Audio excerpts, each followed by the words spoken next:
তো বন্ধুরা, মানি ম্যানেজ চ্যানেলে আপনাদের স্বাগত।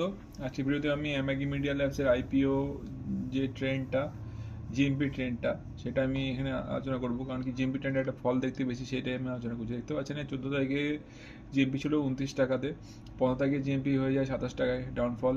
16 তারিখে যখন মার্কেটে ওপেন হয়, মার্কেটে যখন ক্লোজ হয়, তখন এটা জিএমপি চলে আসে 26 টাকাতে। এবং 17 তারিখে জিএমপি আরও একটু পড়ে যায়, মানে অনেকটাই পড়ে যায় বলতে গেলে। 8 টাকার মতো পড়ে যায়, 18 টাকায় জিএমপি চলে আসে গতকালই। এবং এস্টিমেটেড লিস্টিং প্রাইসেও পড়ে যায় 379-তে চলে আসে, এবং প্রফিট পার্সেন্টেজ পড়ে যায় প্রায় 5 টাকা, 5 প্রফিট পার্সেন্টেজ হয়ে যায়, প্রায় 7 থেকে 5-এ চলে আসে প্রফিট পার্সেন্টেজ। এস্টিমেটেড প্রফিটও কমে যায় 1066 থেকে 738-এ। এখন আপনারা ভাববেন যে এই মুহূর্তে এটাতে যা যা অ্যাপ্লাই করে ফেলেছেন, তারা ভাবছেন যে এটা লস হবে লিস্টিংয়ের দিনে। তবে আমি মনে করি আগে অ্যালটমেন্ট হোক, তারপর লিস্টিংয়ের দিনে অনেক সময় দেখা যায় যে লাস্ট আপডেট অনুযায়ীও প্রফিট অনেক সময় চলে আসে।